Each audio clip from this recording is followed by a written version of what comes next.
Hey guys, good morning. और ये मैं इसलिए खाना दिखा रही हूँ क्योंकि मुझे बहुत लेट हो रहा है, तो अभी मैं मुंह नहीं दिखा सकती, तो इसलिए मैंने जल्दी जल्दी खाना दिखा दिया। और आज का खाना है दाल फ्राई, चावल एंड मटर आलू गोभी का भुजिया। तो मैं पति के लिए फटाफट अभी टिफिन लगा के आपसे बात करती हूँ। इनका टिफिन रेडी। और हेलो गाइस। आप क्यों नहीं आते मेरे ब्लॉग में? आ ही नहीं सकते, इतना लंबू है, मैं इतनी भुटकी हूँ। गाइस मैंने अभी कुछ भी नहीं किया, बस मैं सुबह उठी हूँ, फटाफट मैंने खाना रेडी किया है क्योंकि इनको निकलना है। इनको नाश्ता खिला दिया है, चाय पिला दिया है, बॉयल एग खिला दिया है, टिफ़िन दे दिया है। अब ये जा रहे हैं, उसके बाद अब मैं नाश्ता करूँगी। एक फ्रेम में आते ही नहीं गाइस, मुझे लगता है अब घर में भी ना मुझे हिल वाली सैंडल पहन के चलना पड़ेगा। और मैंने तो बोला ही नहीं। Hi guys, good morning and welcome back to my channel Pooja की दुनिया में। आज है 12 फेब, अभी बज रहे हैं 10 और मेरे पति देव मेरे को गुस्सा करे कितना चिल्ला के क्यों बात कर रही है यार। मैं सफ़ेद बड़ा गंदी लग रही है, लिपस्टिक फिपस्टिक कुछ भी नहीं लगाई। चलो मैं मेकअप करके मिलती हूँ, बाय बाय। ये हीरा बाय। पॉलिथीन में पैक बंद कर उसको, बंद पहले से। तो अगर आप लोग हेयर फॉल से परेशान हो या सफ़ेद हेयर से परेशान हो तो ये दोनों चीज़ आपके लिए मैजिक का काम करने वाली है गाइस। और कैसे मैजिक का काम करने वाली है, इसके लिए आपको आगे का वीडियो देखना पड़ेगा। सॉरी, 80 रुपये वाला packet according to your hair, आपका कितना मतलब मोटा है, थिक है, पतला है, उस अकॉर्डिंगली आप अपना मेहंदी का पैकेट ले सकते हो। इसमें मैं नहीं बता सकती।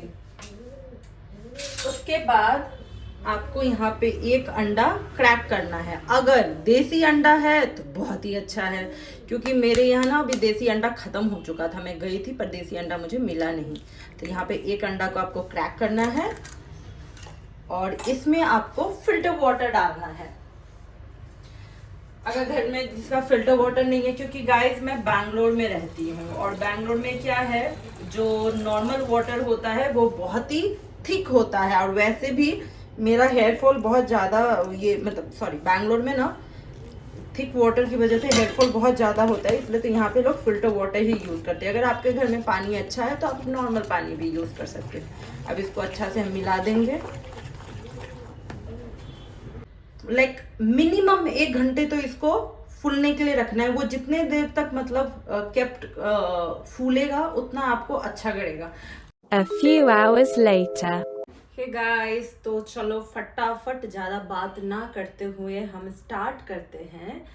तो अभी तक आप लोगों ने देख लिया आपको किस तरह से ये नुपुर मेहंदी को प्रिपेयर करना है। तो प्रिपरेशन का सिंपल आपने देख लिया। अगर आपने वीडियो स्किप करके देखा है तो आप लोगों को नहीं समझ में आएगा और मैं बार बार रिपीट नहीं कर सकती। इसके लिए आप स्टार्टिंग में देख लो कि कैसे आपको ये वाला मेहंदी प्रिपेयर करना है यूज़ के लिए। तो जैसे 2 घंटे हो चुके हैं तो अब इसको हम अच्छे से फेंट लेंगे। एंड गाइस, ये टोटली मैं कैमरा पे कर रही हूँ, मैंने पीछे मिरर है, थोड़ा बहुत मैं मिरर देख रही हूँ। तो अप्लाई करने के लिए बहुत सिंपल रूल है, आपको पहले यहाँ से लेना है। कोई कोई क्या करते हैं, ऐसे ऐसे ऐसे करके लगाते हैं, ऐसे कभी भी नहीं लगाना है, आपको रूट से स्टार्ट करना है। ये भी एक ट्रिक है।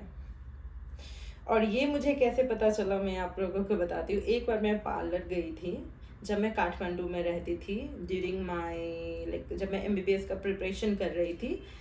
तो जो बगल में जो पार्लर वाली थी, तो एक औरत आई मेहंदी लगाने के लिए। मैंने बोला मेहंदी भी लगाने के लिए कोई, बाल में मेहंदी लगाने के लिए कोई पार्लर क्यों आएगा, वो तो घर में ही लगा लेगा ना किसी से। फिर वहाँ पे मैंने उनसे ट्रिक जो सीखा ना, जो कि ये था। और वो तो ब्रश यूज़ कर रहे थे, मैं तो फिर भी अपना हैंड से यूज़ कर रही हूँ। तो इस तरह आप अगर लगाओगे ना, आई गेस आप लोगों को दिख रहा होगा, आप छोटा छोटा बाल लेके, तो इसमें क्या होगा, आपके रूट में भी जाएगा और प्रॉपर आपके बाल में भी लगेगा था। तो इस तरह से आपको शंकर जी की तरह एक जटा बना लेना है और जटा बनाने के बाद उसको ऐसे करके ऊपर में मेहंदी लगा लेना है। फिर आपको इस तरह से लेना है जो आपको ना गोल आकार करके ये पूरा जटा बन जाए। आई होप आपको इसको एक तरफ से, आप जिस तरफ से राउंड कर रहे हो ना गाइस, उसी तरफ से आपको राउंड करना है, क्योंकि जब ये सूख जाता है ना और जब आप पानी डालते हो तो बहुत डिफिकल्ट होता है इसको निकालने में। तो इसलिए मेक श्योर अगर आपने एंटी क्लॉक किया है तो एंटी क्लॉक ही करना, क्लॉकवाइज। हाय हाथ, कोई लगा दे तो बहुत अच्छी बात है गाइस, कोई ना लगाए, हाथ तो दर्द होता है। अब अच्छे बाल भी लेना है, हेयर फॉल भी कम करना है, मेहनत तो करनी पड़ेगी। और एक बात और गाइस, कोई कोई मुझे ये भी बोल सकता है, आप वीडियो देखते यार ये ऐसे फेंकती है, मैंने तो लगाया था मेहंदी लगा के बहुत झड़ने लग जाता है। ये बात ना मेरे जो क्लोज रिलेटिव्स भी है जो भी यूज करते हैं तो उनको ना बोलते हैं अरे मेरे को तो मेहंदी सूट ही नहीं करता, मेरे तो और भी बाल झड़ने लग जाते। तो वो क्यों, मैं आपको बताती हूँ।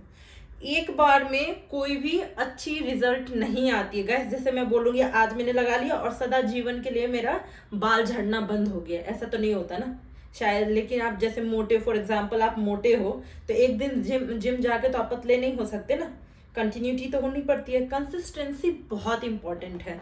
तो कंसिस्टेंसी मतलब अभी तो ठंडा था तो आप लगा नहीं सकते हो, तो जैसे अब ठंड जा रही है तो आप लोगों का अगर बाल बहुत झड़ता है तो महीने में 2 बार आप लगाओ, रेगुलर लगाओ। हाँ पहली बार बाल झड़ता है, मैं अभी भी लगाती हूँ, तो ये मेहंदी है ना, आप जब धोओगे तो बाल तो निकलेंगे ही, लेकिन जितने जो डेड बाल जाते हैं तो न्यू बाल ग्रो भी तो होते हैं ना, तो ये भी आप सोचो। और एक बात गाइस, इससे ना नेचुरल कलर भी आता है, वो बहुत है अच्छा है। एक मज़ेदार कहानी मैं सुनाती हूँ, जो मैंने एक रात में सुना एक कहानी, और वो कहानी सच में ना खुद पे लागू करो ना तो बहुत ही ज़्यादा असर होता है, जिससे आपका माइंड भी शांत रहता है और अपने में आप ज़्यादा खुश रहना सीखोगे। अगर आप लोगों को सुनना है तो कंटिन्यू कीजिए, नहीं तो आप वीडियो स्किप भी कर सकते हैं। मेरी वीडियो में कोई भी आपको जोर जबरदस्ती नहीं है कि ये पार्ट देखना ही पड़ेगा, प्लीज प्लीज देख लो, सब आपकी मर्जी है। तो चलो कहानी की शुरुआत ऐसे होती है। एक बहुत अच्छा देश था, उसमें ना एक राजा रहता था, जिसके प्रजा भी बहुत खुश थे, राजा भी बहुत खुश थे, सब अपने में रहते थे। पर राजा का क्या था, वो किसी को दान और दक्षिणा नहीं देता था। कोई भी कुछ मांगने आया उसको वो कुछ भी नहीं देता था। लेकिन दूसरी बात, वो किसी को दुख भी नहीं देता था, वो अपने में खुश रहता था, अपने में सब कुछ रहता था, लेकिन किसी को कुछ भी अपना नहीं दे। जितना भी उसका राजपाट था उसका एक अन्ना भी किसी को नहीं देता था। इवन कोई भिखारी भी उससे भीख मांगने आए तो वो नहीं देता था। तो उसकी दिनचर्या ऐसे ही चल रही थी। तो एक दिन राजा ना शिकार पे गया। जब वो शिकार पे जा रहा था ना तो रास्ते में उसकी बग्घी ना फंस गई, मतलब जो बग्घी चलती है ना उसमें कुछ खराबी आ गई तो उसको ना रुकना पड़ गया। तो वहीं पे एक ना ब्राह्मण आ गया और ब्राह्मण ने बोला कि मुझे कुछ भिक्षा दे दो। तो राजा का तो आदत था किसी को कुछ नहीं देने का, तो उसने मना कर दिया कि मेरे पास कुछ भी नहीं है, मैं नहीं दे सकता। फिर भी वो बोला नहीं कुछ भी दे दो, कुछ भी दे दो। तो बोला अरे मेरे पास कुछ भी नहीं है, मैं कहाँ से तुम्हें दे दूँ। तो बोला कि जो है तुम्हारे रथ में मुझे वही दे दो, पर मुझे कुछ दो, मेरे को खाली हाथ मत भेजो। इतना ही में क्या हुआ, जो उसका रथ का वो जो घोड़ा था उसने ना शौच कर दिया। अब उसको क्या बोलते यार, गोबर दे दिया। तो राजा ने क्या किया, कुछ भी वो बोल रहा था ना, कि तुरंत से उसने क्या कर दिया, गोबर उठा के उसके हाथ में दे दिया। माफ करना गाइस, मेरे को ना उतना शब्द आते नहीं है, मतलब घोड़े का गोबर ही बोलते होंगे शायद। तो मैं बस कहानी के माध्यम से बात कर रही हूँ, मुझे वर्ड पे आप प्लीज आप लोग मत जाइएगा। तो जो भी गोबर था उसने लिया और उसके हाथ में दे दिया। तो पंडित जो भिक्षा मांगने वाले थे बाबा जी, उन्होंने भी बोला कि तथास्तु, तूने मुझे तुम्हारा हमेशा कल्याण हो और तुम्हारा हमेशा मतलब तुमने मुझे जो भी दिया है वो तुम्हें बढ़ता जाए, मतलब आपने मुझे जो भी भिक्षा दिया है ना वो आपका बढ़ता जाए। तो बोला ओके। तो उसने भी कोई उतना ध्यान नहीं दिया, राजा ने अपना शिकार किया और अपना घर को चला गया। दूसरे दिन सुबह वो उठा तो वो बहुत ही दुर्गंध आने लग गई थी। तो पूरा वो परेशान हो गया कि महल के आगे इतना दुर्गंध कहाँ से आ रहा है। तो जैसे उसने खिड़की खोला, मतलब अपना खिड़की खोला, तो वो देख रहा है कि इतना बड़ा गोबर का पहाड़ बन चुका है। तो उसने बोला कि मैंने तो ऐसा कुछ भी नहीं किया था, ये गोबर का पहाड़ कैसे बन गया। तब उसके बाद उसने पूरा अपने वो सैनिक से लगा के ना गोबर को साफ करवाया। जितना वो साफ कराए वो उतना बढ़ता जाए, जितना वो साफ कराए उतना ही बढ़ता जाए। वो गंध से परेशान हो चुका था कि अब मैं क्या करूं नहीं करूं। वो पूरा विचलित हो चुका था। सबसे उपाय खोजा, मंत्रीवल को बुलाया, पंडित जी सबको बुलाया, पर समझ में नहीं आया कि ये क्यों इतना बढ़े जा रहा है। और अब उस राजमहल में रहना उसके लिए ना बहुत दुर्लभ हो चुका था, क्योंकि वो स्मेल झेल नहीं पा रहा था। फिर अचानक से उसको अज्ञात हुआ, मतलब समझ में आया कि वो जब शिकार खेलने जा रहा था तो एक वो बाबा जी से मिला हुआ था, जिसने उससे कुछ मांगा। तो उसने उसके हाथ में गोबर रख दिया, और उसी समय उसको आभास हुआ कि उसने तब ध्यान नहीं किया, लेकिन अब उसको ध्यान आया कि पंडित मतलब बाबा जी ने उसको ये बोला था कि जो भी तुम मुझे दे रहे हो वो तुम्हारा बढ़ता जाए, और तथास्तु बोल के वो चला गया। तो ढूंढते ढूंढते ढूंढते ढूंढते वो उस आश्रम में पहुंचा जहाँ पर बाबा जी रह रहे थे। फिर वो उसने बाबा जी से क्षमा मांगा कि आपने मुझे उस दिन भिक्षा मांगा था, मैंने आपके हाथ में गोबर डाल दिया, मुझे माफ़ कर दीजिए, बट इसके कारण मैं अपने राजमहल में रह नहीं पा रहा हूँ, ये हो रहा है वो हो रहा है, वो दिनों दिन बढ़ते जा रहा है, इसका कोई उपाय कीजिए महाराज। तो बाबा जी ने बोला कि बोली हुई चीज़ तो मैं वापस नहीं ले सकता, ये तो मतलब यूनिवर्सल ट्रूथ है कि कोई भी वरदान या कोई भी चीज़ अगर हम बोल देते हैं वो वापस हम नहीं ले सकते हैं। तो इसका एक ही उपाय है जो कि तुम्हें करना होगा। राजा मान गया कि हाँ, आप जो उपाय बोलोगे मैं वो करने के लिए रेडी हूँ। लेकिन एक वहाँ पे उन्होंने प्रस्ताव रखा कि मैं तुम्हें जो भी करने के लिए बोलूँगा तुम उसके मतलब उसमें तुम मुझे क्वेश्चन नहीं रेज कर सकते कि बाबा जी आप मुझे क्यों ये बोल रहे हो करने के लिए। तो उसने अपना प्रॉमिस दे दिया कि ठीक है। राजा ने बोला ठीक है, आप जैसा बोलोगे मैं वैसा करूँगा, मैं उसके उसमें आपको कोई भी क्वेश्चन रेज नहीं करूँगा। गाइज मेरी हिंदी उतनी अच्छी नहीं है, इसलिए मैं थोड़ा इंग्लिश में मिक्स कर रही हूँ। मैं आपसे कोई भी क्वेश्चन नहीं करूँगा। तो बोला ठीक है। तो बोला तू जा और अपने प्रजा में अपने लिए बुरी बातें फैला दे। तो वो थोड़ी देर एकदम शॉक हो गया कि ये कैसे हो सकता है, पर वो तो वचनबद्ध था, उसने वचन दिया था बाबा जी को कि इसके उसमें मैं आपसे कोई भी क्वेश्चन नहीं पूछूंगा। तो उसने जैसा बाबा जी ने बोला उसने वैसे ही किया। उसने अपने बारे में बुरी चीजें प्रजा में फैला दी। चारों ओर राजा की खूब बुराई होने लगी, सब उसको बुरी बुरी बातें बोल रहे हैं, उसके पीछे बहुत सारी बातें काटे जा रही है, ये हो रहा है, लेकिन वो कुछ भी नहीं बोल रहा है क्योंकि वो वचनबद्ध था, उसने बाबा जी को प्रॉमिस किया था। कुछ रोज बीत गए, कुछ दिन बीत गए, कुछ महीने बीत गए, और वो जो राजमहल के आंगन में जो गोबर का पहाड़ बना था वो धीरे धीरे धीरे धीरे धीरे धीरे धीरे वो खत्म हो गया अचानक से। तो फिर वो खत्म होने के बाद वो बाबा जी के पास गया। फिर बाबा जी को बोला कि बाबा जी आपने मुझे तब बोला था कि आप मुझसे क्वेश्चन नहीं मैं तुम्हें हल दूंगा, पर तुम मुझसे क्वेश्चन नहीं पूछ सकते कि मैं अपने बारे में बुरी बातें क्यों प्रजा में फैला रहा हूँ। लेकिन आज ये सब कुछ हो गया, अगर आप मुझे इसका उत्तर दे दे तो मुझे भी मार्गदर्शन मिल जाएगा। तब बाबा जी ने बोला कि देख, कभी भी बोली हुई बात तो पीछे नहीं ली जाती है, इसीलिए इससे अपन को दो सबक मिलती है। कभी भी हमें सोच समझ के बोलना चाहिए, क्योंकि जो बात हम बोल देते हैं वो आगे वाले को कैसे और क्या इफेक्ट होता है वो हमें नहीं पता। उसके बाद अगर वो चीज़ हमें भी इफेक्ट पड़ती है तो वो चीज़ें वापस नहीं जाती है बोली हुई बात। दूसरी चीज़ें, वो जबकि राजा ने कुछ भी नहीं किया फिर भी वो गोबर का पहाड़ ऑटोमेटिकली वो चला गया, क्योंकि उसका जितना भी पाप था वो सारे प्रजा उसका हर रहा था। इसका मतलब ये हुआ कि अगर आप पापी हो, अगर मैंने कोई पाप किया है और कोई दूसरा आदमी मेरे लिए बुराई कर रहा है, कोई 4 आदमी से, 5 आदमी से, तो वो मेरा पाप का भागीदार बन रहा है और वो मेरा पाप काट रहा है। तो यही हुआ कि उसने अपने लिए खुद गलत बातें फैलाई प्रजा में, और प्रजा उसके बारे में महीने 2 महीने हर तरह की बातें करते गया। तो उसने जो वो उसका जो पाप था एक योगी को गोबर देने का, वो सब चला गया, इसलिए वो पहाड़ खत्म हो गया। तो इससे दूसरी सबक ये मिलती है कि अगर कोई पापी है, अगर कोई गलत काम कर रहा है, तो हमें उसके पीठ पीछे कभी बात नहीं करना चाहिए, क्योंकि हम उसका पाप अपने सर पे ले रहे हैं। इसीलिए अपने लिए सोचो, अच्छा सोचो और अपने लिए करो।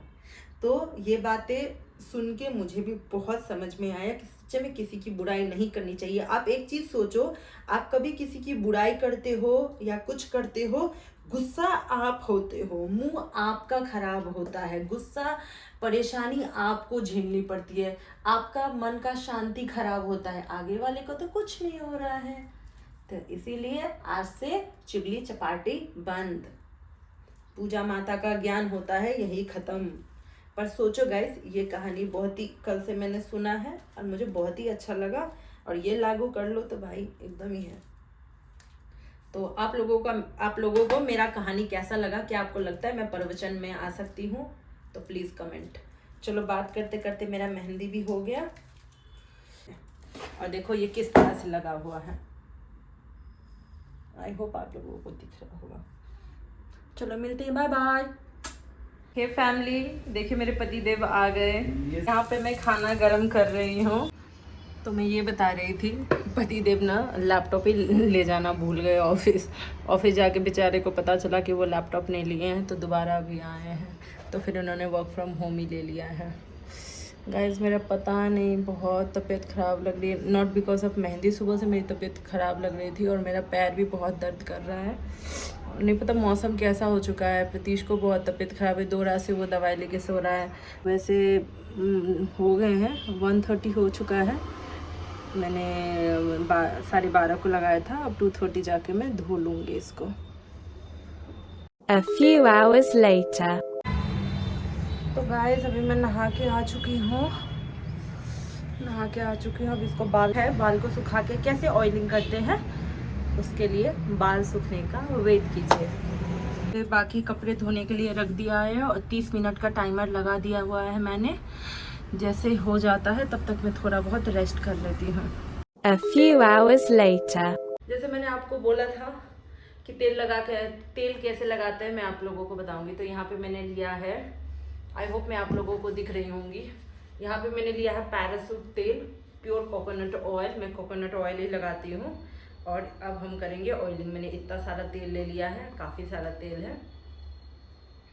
और ये मैंडेटरी नहीं है कि आपको कोकोनट ऑयल ही लगाना है। अगर आप सरसों का तेल लगाते हो तो आप सरसों का तेल भी लगा सकते हो। यो मेरा तो मेहंदी भी नहीं गया है गाइस, और मेरी तबीयत बहुत ख़राब हो गई थी, इसलिए मैं सो गई थी दवाई खा के। और अभी बज रहे हैं रात के 11:15, ऑलमोस्ट 11:20 हो चुके हैं। देखिए आप, 11:18। तो मुझे लगा फटाफट मैं तेल लगा लेती हूँ, लेकिन नहीं गाइस, अगर मैंने प्रॉमिस किया है कि मैं आप लोगों को दिखाऊंगी मतलब कैसे यूज़ करते हैं वैसे। The next day. Hello everyone, तो आज हो चुकी है नेक्स्ट डे भी नहीं, अभी बज रहे हैं रात के 10:30 और मैंने बाल अपना धोया है 7 बजे शाम को, क्योंकि मैंने सुबह से आज कुछ भी ऐसा नहीं किया। थोड़ा मेरे को बहुत डाउन फील हो रहा था, तो मैं शाम को थोड़ा सा जिम गई और फिर जिम आने के बाद मैं नहा के बस मुझे लगा कि आप लोगों को दिखा देना चाहिए। तो अभी मेरा प्रॉपर बाल सूखा हुआ नहीं है और देखिए ऑटोमेटिकली ये इतना स्ट्रेट दिख रहा है। और ज़्यादा लुक अगर है, क्योंकि अभी ये सूखा नहीं है रात में भी, और मैं ब्लो ड्राई अपने हेयर को नहीं करती, मैं एक्सटर्नल कुछ भी चीज़ें अपने हेयर में नहीं करती, ना मैं सीरम लगाती हूँ, ना मैं ब्लो ड्राई करती हूँ, ना मैं स्ट्रेट करती हूँ। तो जो भी है मेरा नेचुरल है। तो अभी तो थोड़ा गीला है और मैंने कंघी भी नहीं की है, तो प्रॉपर मैं लुक आपको कल दिखाती हूँ। एंड ये ब्लॉग आपको कल ही देखने को मिलेगा शाम के 5 बजे। तो चलो अभी हम लोगों ने डिनर कर लिया है, पति देव है छत पे, मैं भी जाती हूँ, खाना खा लिया है हमने। बाय द वे हमने बाहर से बहुत अच्छा कोई चिकन मंगवाया था, प्रतीश ने ग्रेवी और मक्के दी रोटी और काला जामुन, इसलिए तो इतनी मोटी हो गई हूँ। 4 किलो वजन बढ़ा लिया है शादी के बाद 3 महीने में। घटा 1 किलो भी नहीं सकती हूँ, लेकिन बढ़ा 4 किलो लेती हूँ। तो चलो अब खाना खा लिया, थोड़ा वॉकिंग करके फिर आपसे मिलते हैं। The next day. गाइस बस आपके लिए मैं इतनी धूप में आई हूँ, बस बाल का ओवरलुक देने के लिए, क्योंकि रूम में उतना अच्छे से दिख नहीं पा रहा था। And this is how after wash, और मैंने कुछ भी नहीं लगाया, नो सेरम नथिंग। और ये थोड़ा मेरा हेयर कट अजीब हो गया है इसलिए ऐसे लग रहा है, लेकिन आप बाउंस देख सकते हो and it's so smooth. I hope आप लोगों को मेरा वीडियो अच्छा लगा होगा। अगर अच्छा लगा है तो please like share and subscribe to my channel guys. चलो मिलते हैं नेक्स्ट कुछ अच्छे ब्लॉग में। And once again happy Valentine day guys.